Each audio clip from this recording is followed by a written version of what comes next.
मिस्र इजरायलियों से भरा हुआ था। नया फिरौन डरता था कि इजरायली बेहद शक्तिशाली बन जाएंगे, इसलिए उसने उन्हें गुलाम बनाकर उनसे बेहद बुरा बर्ताव किया। फिरौन ने आदेश दिया कि सभी इजरायली लड़के मार दिए जाएं। एक स्त्री ने अपने लड़के को टोकरी में रखा और उसे नदी के किनारे छोड़ दिया। उसकी बहन उसे देखती रही।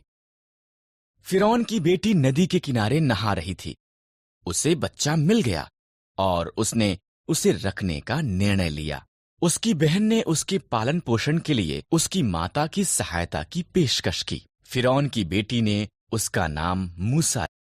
मूसा बड़ा हुआ। एक दिन उसने देखा कि एक मिस्री इजरायली को मार रहा है। मूसा ने मिस्री को मार दिया और मिद्यान को भाग गया और 40 साल तक एक चरवाहा होकर रहा।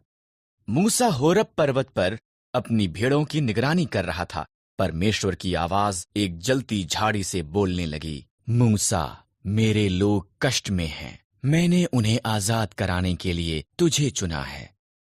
मैं नहीं कर सकता, मूसा ने जवाब दिया। मैं तुम्हारी सहायता करूंगा, परमेश्वर ने वादा किया। अपनी लाठी नीचे फेंक। मूसा ने किया। वो लाठी एक सांप में बदल गई। जब उसने इसे उठाया, वो पुनः एक लाठी बन गई।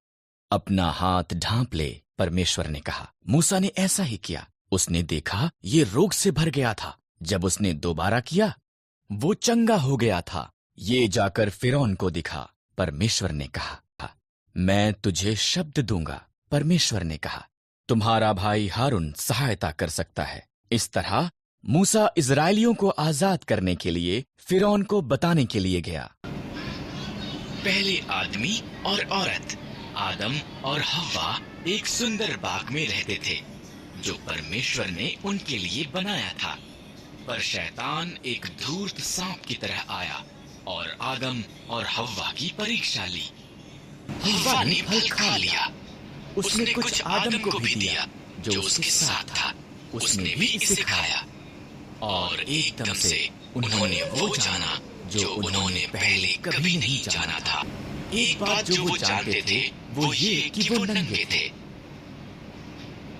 उन्होंने अपने आप को ढकने के लिए पत्तों को जोड़-जोड़ कर सिल लिया। उन्होंने पहले कभी भी डर और शर्म को महसूस नहीं किया था, इसलिए वो जानते थे कि कुछ गलत हुआ। आदम, हव्वा, परमेश्वर ने आवाज दी, हम छिप रहे हैं। आदम ने कहा, हम नंगे हैं। तुम इसलिए जानते हो क्योंकि तुमने उस पेड़ से खा लिया है। परमेश्वर ने गहरी सांस ली। तब आदम ने हव्वा को दोष दिया और हव्वा ने सांप को दोष दिया। परमेश्वर ने कहा, सांप, तू पेट के बल चलेगा। एक स्त्री का पुत्र तुझे हराएगा। हव्वा, संतान पैदा करना कठिन होगा। आदम, अन्न उगाना मुश्किल होगा। तब परमेश्वर ने आदम और हव्वा के लिए कपड़े बनाए और उन्हें बाग से बाहर भेज दिया। उसने एक ज्वाला में तलवार के साथ एक स्वर्गदूत को वहां पर रखा ताकि वो वापस न आ सके।